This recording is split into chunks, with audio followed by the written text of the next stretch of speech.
অনেকে অভিযোগ করে আল্লাহ আমার এইটা দেয় নাই, ওইটা দেয় নাই, আমি এটা পাই নাই, ওইটা পাই নাই, ও পায় আমি পাই না কেন, ওর চাকরি হয় আমার হয় না কেন, ওর ব্যবসায় লাভ আমার লস কেন, ওর বউ সুন্দরী আমার টাকা লাগেন। আছে না নাই?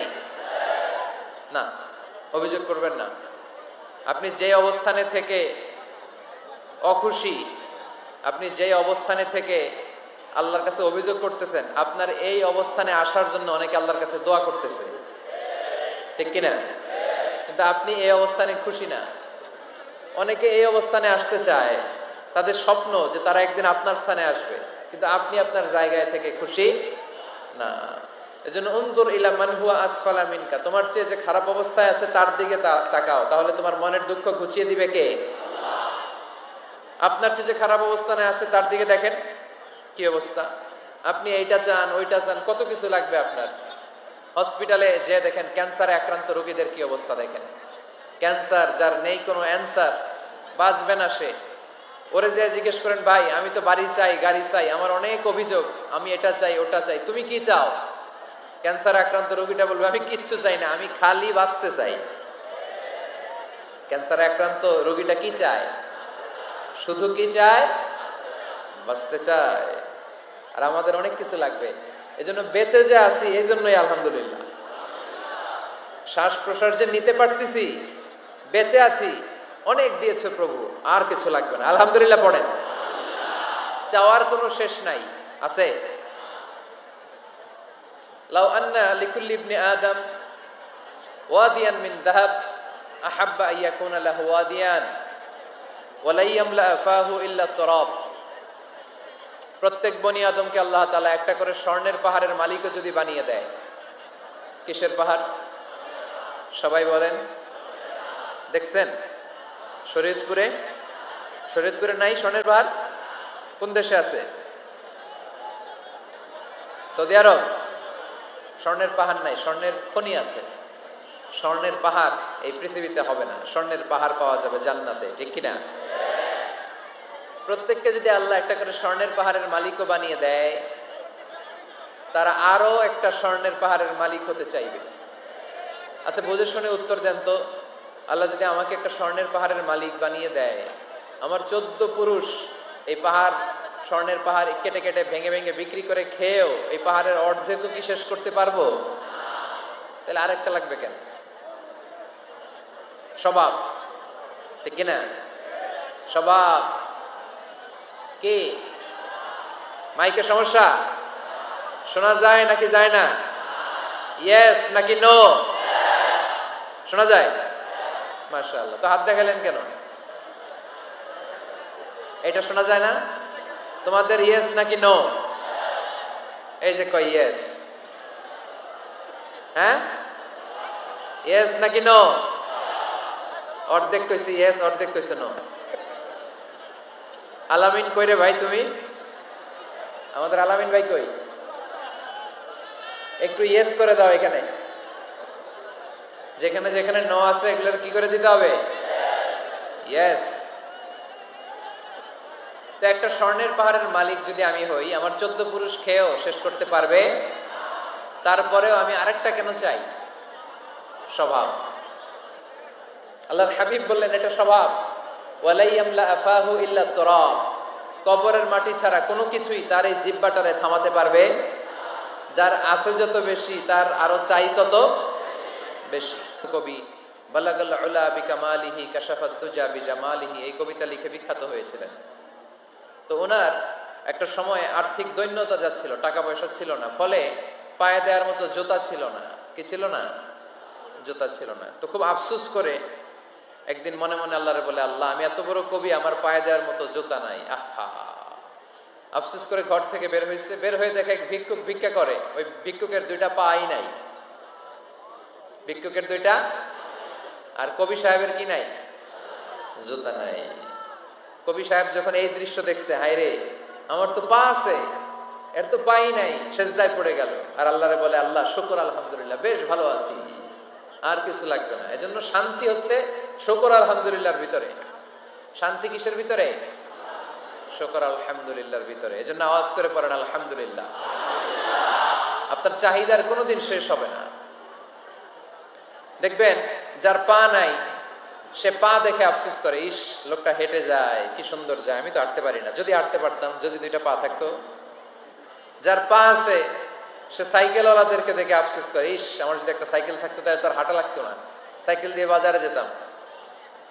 যার সাইকেল আছে সে আবার হুন্ডাওয়ালাদেরকে দেখে আফসোস করে, ইস একটা হুন্ডা যদি থাকতো তাহলে তো ভোঁ ভোঁ করা যাইতো না। হুন্ডাওয়ালার আফসোস আছে প্রাইভেট কারওয়ালাদের দেখে, তারা আফসোস করে, ইস আমার যদি একটা কার থাকতো তাহলে তো কার চালাইতে পারতাম। যাদের প্রাইভেট কার এদেরও আফসোস আছে, ইস আমার যদি একটা হেলিকপ্টার যদি থাকতো তাহলে তো উড়াল মারতে পারতাম, ঠিক কিনা? হেলিকপ্টার ওয়ালাদেরও আফসোস আছে, আমার যদি একটা জেট প্লেন থাকতো, jet plane, private jet plane, prince Walid bin তালালের মতো 70% মেড অফ গোল্ড, তার একটা জেট প্লেন আছে, এটার 70% স্বর্ণ দিয়ে বানানো। তার মানে চাওয়ার কোনো শেষ আছে নাই। সুখ শান্তি যদি চান অলওয়েজ পড়বেন আলহামদুলিল্লাহ। কে পড়বেন? টাকা যার বেশি টেনশন তার বেশি, সাধারণত টাকা যার বেশি রোগ তার বেশি, টাকা যার বেশি শান্তি তার কম। আপনি খোঁজ নিয়ে দেখেন, 1000 কোটি টাকার মালিক, ঘরে শান্তি নাই, স্ত্রীর সাথে মনোমালিন্য, স্ত্রী যায় একদিকে উনি যায় আরেকদিকে, পোলায় কই যায় পোলায় নিজেও জানে না, মেয়ের অবস্থা খারাপ, আরেক ছেলের সাথে হাঁটে। তো এই হচ্ছে এদের লাইফস্টাইল। সবাই না, আল্লাহ যারা তারা ভিন্ন। রাতে এদের ঘুম হয় না, অনেকগুলো ঘুমের ট্যাবলেট খেয়ে ঘুমাতে হয়, ঘুম আসে না, ঘুম আসে না। কিন্তু রিক্সাওয়ালা, কুলিওয়ালা, দিনমজুর, এদের রোগ বালাই আছে? কথা বলেন। খাওয়ার সমস্যা আছে, ঘুমের সমস্যা আছে, শুইলেই ঘুম আসে, যেখানে রাইত ওইখানেই কাই। ঘুমাইতে দেরি, নাক ডাকতে দেরি হয় না, ওর নাকের ডাকের আওয়াজে ট্রাকের ইঞ্জিনও ফেল। শান্তির ঘুম। এই জন্য সবসময় শান্তি খুঁজতে হবে। কি খুঁজবো? শান্তি দেওয়ার মালিক কে? আল্লাহ তুমি এই দেশটাকে শান্তিময় করো, শরীয়তপুরটাকে তুমি শান্তিময় করো। যালিকাল কিতাবু লা রাইবা ফি হুদাল লিল মুত্তাকিন। This is the book, the most authentic and original book in the world, whereof there is no doubt in it, and a guidance to those who are muttaqin. এটা এমন বই যে বইয়ে কোনো ভুল নাই, কোনো সন্দেহ নাই, কোনো সংশয় নাই। মুত্তাকিনদের জন্য এই বইটারে হেদায়েতের কিতাব করে পাঠালো কে? আবার আল্লাহ বলেন, কিতাবুন আনজালনাহু ইলাইকা লিতুখরিজান নাসা মিনাজ যুলুমাতি ইলান নূর। নবী হে, এই কিতাবকে আমি নাজিল করেছি অন্ধকারাচ্ছন্ন মানুষগুলোকে আলোর পথ দেখাতে, বামপন্থী গুলারে ডানপন্থী বানাতে, জাহান্নামী গুলারে জান্নাতি বানাতে। এই কিতাব যদি কেউ পড়ে সে মানুষের মতো মানুষ হয়, ওই মানুষ কখনো অন্যায় করে না। এই কিতাব যে পড়ে এবং মানে, এই কিতাবের শিক্ষাকে যে নিজের মধ্যে ধারণ করে, সে কখনো মিথ্যা বলে না, মা বাবার সাথে বেয়াদবি করে না। ওই আলোকিত মানুষটা কখনো টেন্ডারবাজি করে না, চাঁদাবাজি করে না, দুর্নীতিতে চ্যাম্পিয়ন হয় না, ক্যাসিনো ব্যবসায় নামে না। এই কোরআন যারা বুকে ধারণ করে এরা কোনোদিন পেঁয়াজের দাম বাড়ায় না। জোরে বলেন ঠিক কিনা? এরা কখনো তাদের কোনো কাজে জনমানুষের ক্ষতি করে না। এরা সব সময় কল্যাণের পক্ষে, এরা মানবতার পক্ষে। এরাই হচ্ছে আলোকিত মানুষ, ঠিক কিনা? মানুষ হওয়া পৃথিবীতে বড় কঠিন। খালি চোখে যা দেখেন এগুলো মানুষ না, এগুলো জনসংখ্যা। এগুলো কি? এজন্য বলা হয় বাড়ছে জনসংখ্যা, কমছে মানুষ। বাড়তেছে কি, কমতেছে কি? মানুষ। গরুর পেট থেকে বেরোলেই ওটা গরু হয়ে যায়, ছাগলের পেট থেকে বেরোলেই ওইটা ছাগল হয়ে যায়, মুরগির পেট থেকে বেরোলেই ওইটা মুরগি। কিন্তু মানুষের পেট থেকে বেরোলেই ওটা মানুষ হয় না, ওটার মানুষ বানাইতে হয়, তাই না? আবার গরুকে কেউ কোনোদিন বলে না, এই তুই গরুর মতো গরু হ, বলে শরীয়তপুরে? আপনারাও বলেন না? ছাগলরে কেউ কোনোদিন বলছে, এই তুই ছাগলের মতো ছাগল হ। কিন্তু মানুষকে বলা হয় তুমি মানুষের মতো মানুষ হও। কোরআন পড়লে মানুষের মতো মানুষ হওয়া যায়, ঠিক কিনা? এই দুনিয়া এখন তো আর সেই দুনিয়া নাই, মানুষ নামের মানুষ আছে দুনিয়া বোঝায়। সেই মানুষের ভিড়ে আমার আসল মানুষ নাই, ঠিক কিনা? আসল মানুষের বড় অভাব, মানুষের মতো মানুষ খুঁজে পাওয়া দুষ্কর। এই কোরআন এসেছে আমাদেরকে মানুষের মতো মানুষ বানাতে। এজন্য এই কোরআন থেকে শুনলে লাভ না লস? কোরআনের সাথে আমাদের সম্পর্ক বাড়াতে হবে, প্রতিদিন কোরআন তেলাওয়াত করতে হবে। আপনারা করেন? হ্যাঁ, আজকে করছেন কারা কারা দেখি? মাশাআল্লাহ মাশাআল্লাহ, হাত নামান। প্রতিদিন যেন আমরা পড়ি, আর যারা এখনো শিখতে পারি নাই তারা যেন শিখে নেই। কোরআন পড়া যেমনি সওয়াবের, কোরআন শোনাও তেমনি সওয়াবের, ঠিক কিনা? কোরআন শুনলে রহমত নাজিল করে কে? ওয়া ইযা কুরিআল কুরআন ফাসতামিউ লাহু ওয়া আনসিতু লাআল্লাকুম তুরহামুন। যখন কোরআনের তেলাওয়াত করা হয় মনোযোগ দিয়ে শোনো, তোমাদের উপর রহমত নাজিল করবে কে? এজন্য কোরআন পড়া, কোরআন শোনা সবটাই জরুরি। আমরা যেন কোরআনের সাথে আরো বেশি সম্পর্ক গাঢ় করতে পারি, কোরআনকে যেন আমরা আমাদের বন্ধু বানাতে পারি। আল্লাহ তুমি তৌফিক দাও। আর জোরে পড়েন আমিন। আজকে আমরা সূরাতু আর রহমান থেকে কথা শুনবো ইনশাআল্লাহ। পড়েন। এই সূরাটা মুখস্থ আছে কার কার? অনেকেরই তো মুখস্থ, হাত নামান। এই সূরাটা যদি মুখস্থ নাও থাকে, এই সূরার মধ্যে এমন একটা আয়াত আছে এইটা সবার মুখস্থ, ঠিক? রাব্বিকুমা তুকাদ্দিবান, আমার কোন নিয়ামতকে তোমরা অস্বীকার করবে। এই আয়াতটা সবার মুখস্থ আছে না নাই? মজার ব্যাপার হলো এই আয়াতটা আল্লাহ তাআলা এই সূরার ভেতরে একবার, দুইবার, 5 বার, 10 বার নয়, 31 বার উল্লেখ করেছেন। কয়বার? 10 বার বললেও তো হইতো, 20 বার বললেও তো হতো, 31 বার বললেন কেন? তার মানে এটা জরুরি, এটার সিগনিফিক্যান্স, তাৎপর্য অনেক বেশি। যে জিনিস যত গুরুত্বপূর্ণ এটা বারবার বলতে হয়, ঠিক কিনা? এজন্য আল্লাহ তাআলা বারবার বলেছেন, বারবার আমাদেরকে সচেতন করেছেন। ফাবিআইয়ি আলাই রাব্বিকুমা তুকাযযিবান। আল্লাহ বলেছেন, এই মানব জাতি আর জিন জাতি, আমার কোন নিয়ামতকে তুই অস্বীকার করবি বল? কোন নিয়ামতকে অস্বীকার করবেন বলেন? আল্লাহর কোন নিয়ামতকে অস্বীকার করার কোন সুযোগ আছে? ওয়া ইন তাউদ্দু নি'মাতাল্লাহি লা তুহসুহা ইন্নাল ইনসানা লাযালুমুন কাফার।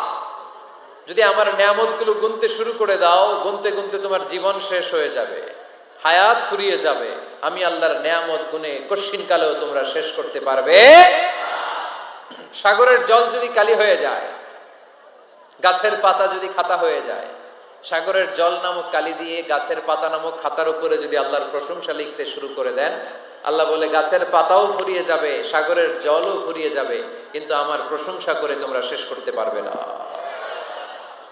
এজন্য আল্লাহর প্রশংসা করতে হবে বেশি বেশি নাকি কম কম? কম কম না বেশি বেশি?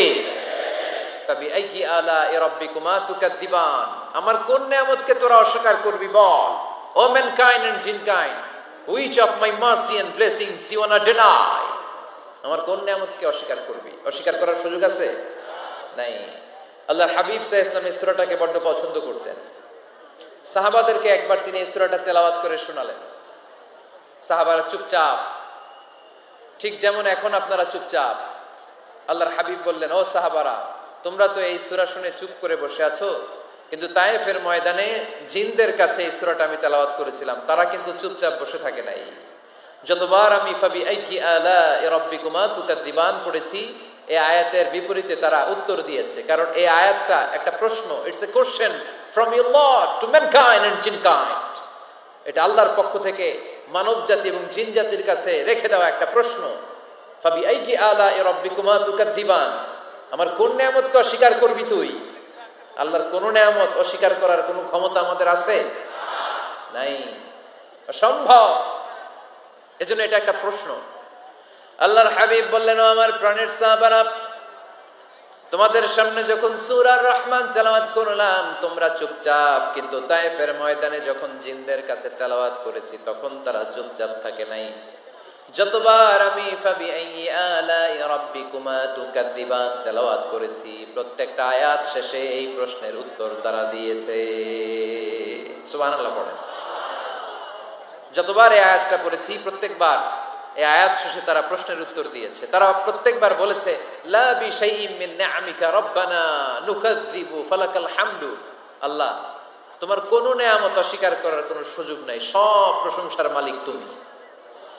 আবার যখন এই আয়াতটা আমি পড়েছি আবার উত্তর দিয়েছে, আবার আমি পড়েছি আবার উত্তর দিয়েছে, এরকম একবার নয়, দুইবার নয়, 5 বার নয়, 10 বার নয়, 31 বার এই আয়াতটা তেলাওয়াতের পর পর জিনেরা এই আয়াতের উত্তর আমার সামনে দিয়েছে। সুবহানাল্লাহ। লা বিশাইইন মিন নি'আমিকা রাব্বানা নুকাযযিবু ফালাকাল হামদু। We cannot deny any of your mercy and blessings. All praises to you. All praises to you. সব ক্ষমতার মালিক একজন, চিল্লায় বলতে হবে তিনি কে? তিনি হচ্ছেন আল্লাহ। সূরাতু আর-রহমান, সূরার নাম কি? আরো জোরে বলেন। কোরআনের 55 নম্বর সূরা এটা। কত নাম্বার? আয়াত আছে 78টা। কয়টা? সূরাটা মাক্কি সূরা। কি সূরা? এবার প্রশ্ন করে উত্তর দেন। এই সূরাটা কোরআনের কততম সূরা? 55। আয়াত কয়টা? 78টা। মাক্কি না মাদানী? মাশাআল্লাহ, এই তো আপনারা উত্তর করতে পেরেছেন। এই সূরাটার একটা চমৎকার নাম আছে। বাইহাকী শরীফে আল্লাহর হাবিব সাল্লাল্লাহু আলাইহি ওয়াসাল্লাম ইরশাদ করেন, ইন্না লিকুল্লি শাইইন আরুস ওয়া আরুসুল কুরআনি সূরাতু আর-রহমান। আল্লাহর হাবিব বললেন সবার জন্য একজন নববধূ আছে, কোরআনেরও একটা নববধূ আছে। কোরআনের নববধূর নাম হচ্ছে সূরা আর-রহমান। আওয়াজ করে সুবহানাল্লাহ বলতে পারলেন না? নববধূ বুঝেন তো? হ্যাঁ, নতুন বউ। নববধূ মানে কি? আল্লাহর হাবিব বললেন ইন্না লিকুল্লি শাইইন আরুস ওয়া আরুসুল কুরআনি সূরাতু আর-রহমান। সবার জন্য একটা নববধূ আছে, কোরআনেরও একটা নববধূ আছে। কোরআনের নববধূর নাম সূরা আর-রহমান। নববধূ যেমনি বাসর রাতে হাতে পায়ে আলতা মেখে, বেনারসি শাড়ি পরে, লিপস্টিক দিয়ে, খোপায় ফুল দিয়ে, জুয়েলারি পরে, অর্নামেন্টস পরে, মেকআপ করে, পার্লারিং করে তার স্বামীর জন্য ওই রাতে সে নিজেকে উজাড় করে সাজায়, ঠিক কিনা? ঠিক তেমনি আল্লাহ তাআলা এই দুনিয়াতে আমাদেরকে কি কি নিয়ামত দিয়েছেন, আবার কি কি নিয়ামত জান্নাতে গেলে দিবেন, তার সব কিছু বর্ণনা করে এই সূরাটাকে তিনি উজাড় করে সাজিয়েছেন। সূরাটার নাম কি? আরো জোরে বলেন, কি নাম? আর-রহমান। একটা দুর্বল বর্ণনায় এসেছে, দুর্বল বর্ণনায় যে আল্লাহ তাআলা, স্বয়ং আল্লাহ তাআলা জান্নাতে জান্নাতীদেরকে এই সূরা আর-রহমানটা নিজ কণ্ঠে তেলাওয়াত করে শোনাবেন। আমরা আল্লাহর কণ্ঠের তেলাওয়াত শুনতে চাই কি চাই না? আল্লাহর তেলাওয়াত কি আমাদের মতো তেলাওয়াত? আল্লাহ দেখতে কি আমাদের মতো? লাইসা কামিসলিহি শাই, তার মতো কেউ নাই। তার মতো কেউ আছে? তার মতো কেউ নাই। তিনি তার মতো। তিনি কার মতো? তিনি তার মতো। লাইসা কামিসলিহি শাই। জান্নাতীরা যখন জান্নাতে ঢুকবে, আল্লাহ তাআলা প্রশ্ন করবেন, ও জান্নাতীরা, এই কোরআনে যত নাজ নেয়ামতের বর্ণনা দিয়েছিলাম তার সবগুলো কি তোমরা পাই টু পাই বুঝে পেয়েছো? জান্নাতীরা বলবে পেয়েছি। হঠাৎ এক জান্নাতি হাত তুলে বলবে, আল্লাহ একটা জিনিস তো পাই নাই। সবাই বলে পাইছি, তুমি পাও নাই। কি পাও নাই? কয় আমনেরই তো পাই নাই। সুবহানাল্লাহ পড়বেন না? আপনাকেই তো পাই নাই। সব দেখলাম, সব খাইলাম, সব দেখলাম, কিন্তু আপনারে তো দেখলাম না। আল্লাহ তাআলা তখন বিশাল জান্নাতের এক কনফারেন্স রুমে সবাইকে বসিয়ে আল্লাহর দিদার মানুষকে দেখাবেন। আল্লাহ তাআলা তার গোপন সৌন্দর্যকে সেদিন জান্নাতীদের সামনে প্রকাশ করে দিবেন। আল্লাহর হাবিব বসবেন ওই কনফারেন্স রুমে সবার সামনে। আল্লাহর হাবিবের পেছনে বসবে অন্যান্য নবীরা, তারপরে সোহাদা, সালেহিন, আউলিয়া সবাই বসবে। ওই জান্নাতের কনফারেন্স রুমে আমরাও যেন বসার জায়গায় পাই, আল্লাহ তুমি তৌফিক দিয়ে দিও। আল্লাহ তাআলা অনেকগুলো নূরের পর্দার পেছন থেকে নূরের ঝলকানি মারবেন।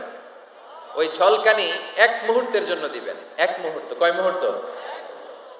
70,000 নূরের পর্দার কথা বলা হয়, এই বর্ণনাটাও দুর্বল। পর্দা আছে কিন্তু কয় হাজার জানে কে?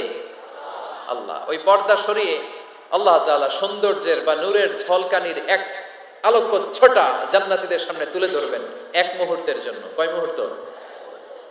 আলোকচ্ছটা দিয়েই আবার নাই, আবার সরাই ফেলবেন। ওই এক মুহূর্ত দেখে জান্নাতীরা পাগল হয়ে যাবে, অপলক নেত্রে তাকিয়ে থাকবে। এইভাবে চোখের পলক ফেলবে না, চোখ মেলে তাকিয়ে আছে। কিন্তু সামনে কিন্তু আল্লাহর নূর আর নাই, কারণ ওইটা আসছিল কয় মুহূর্তের জন্য? এক মুহূর্ত পরে নাই, কিন্তু কি যে দেখলাম, কত সুন্দর। কোটি কোটি বছর এরকম অপলক নেত্রে জান্নাতীরা তাকিয়ে থাকবে। ইন্নাল্লাহা জামিলুন ইউহিব্বুল জামাল, আল্লাহ নিজে সুন্দর, সৌন্দর্যকে পছন্দ করেন। আল্লাহর চাইতে সুন্দর কিছু হতে পারে? চিল্লায় বলেন পারে? পৃথিবী সুন্দর, মানুষ সুন্দর, আসমান সুন্দর, জমিন সুন্দর, সুন্দরে সুন্দরে পাল্লা, জানি না কত সুন্দর তুমি আল্লাহ, জানি না কত সুন্দর তুমি আল্লাহ। সুবহানাল্লাহ পড়েন। আল্লাহ তাআলা তার সৌন্দর্যকে সেদিন জান্নাতীদের সামনে তুলে ধরলেন। এই সূরাটা নাজিলের একটা ব্যাকগ্রাউন্ড আছে। আল্লাহর হাবিব সাল্লাল্লাহু আলাইহি সাল্লাম মক্কার জমিনে কাফিরদেরকে দাওয়াত দিতে লাগলেন, আল্লাহর ইবাদত করো, আল্লাহর জিকির করো, আল্লাহর প্রশংসা করো। এরকম দাওয়াত দিতে দিতে কিছুদিন পরে বিষ্ণু ইসলাম বলতে শুরু করলেন, রহমানের ইবাদত করো, রহমানের জিকির করো, রহমানের পায়ে সেজদায় লুটিয়ে পড়ো। তখন কাফেররা প্রশ্ন শুরু করে দিল, মুহাম্মদ এতদিন বলতা আল্লাহ, এখন কইতেছ রহমানের কথা, আসলে কোনটা? আল্লাহরে তো আমরা চিনি, রহমানরে তো আমরা চিনি না। আল্লাহর দাওয়াত দিচ্ছ, আল্লাহর গুণগান গাইছো, আল্লাহকে আমরা চিনি জানি, কিন্তু রহমানটা আবার কে?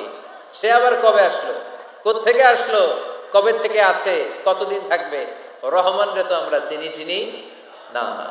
ওরা রহমান চিনে না। এজন্য আল্লাহ তাআলা রহমানকে চিনায় দেওয়ার জন্য আর রহমান নামে একটা সূরা নাজিল করে দিলেন।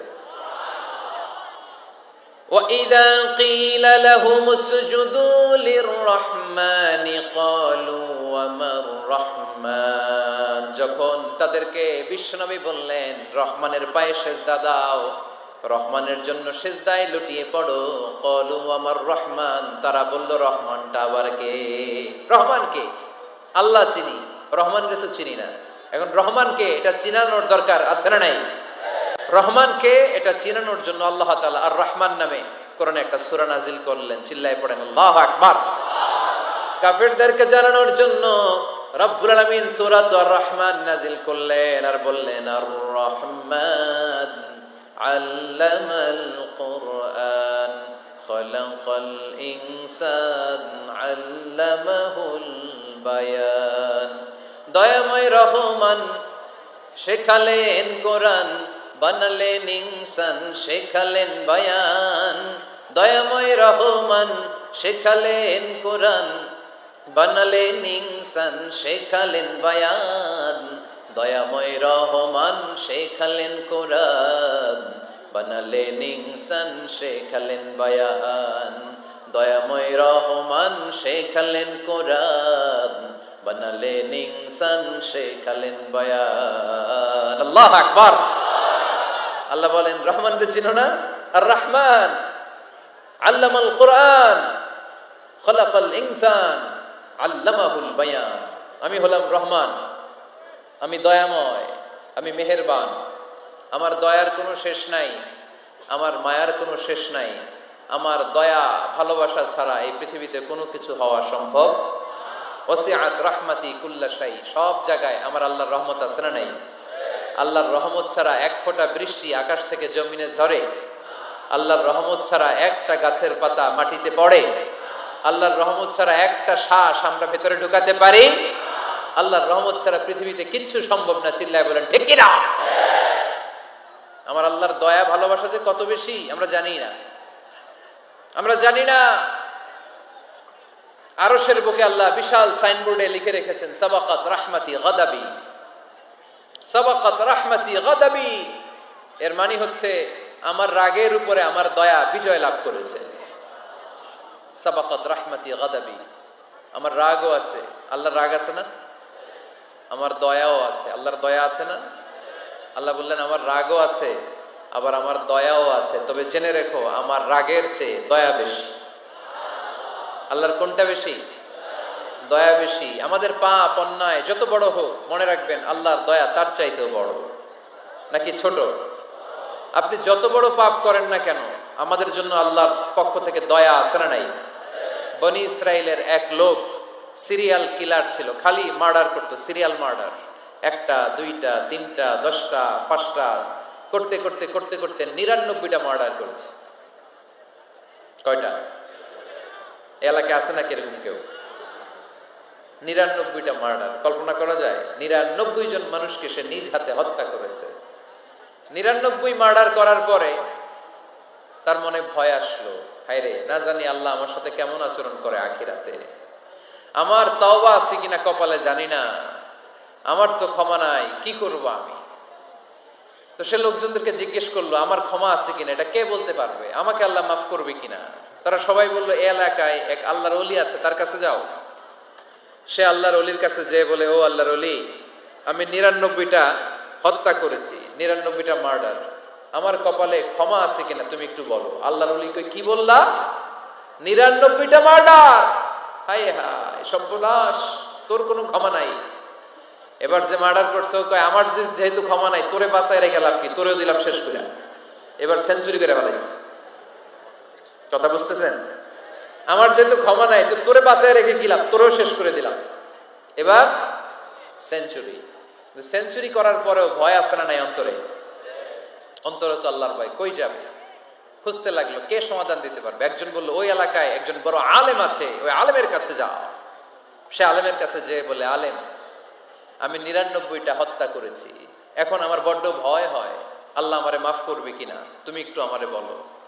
আলেম বলে, তোমার গুনাহ যত বড়ই হোক, আমার আল্লাহর দয়া তার চাইতেও বড়। তুমি কি পাপ করেছো, কি অন্যায় করেছো তুমি? তুমি জানো না আমার রব কত মেহেরবান, তিনি কত দয়ালু, তিনি ভালোবাসার আধার, তিনি করুণার আধার।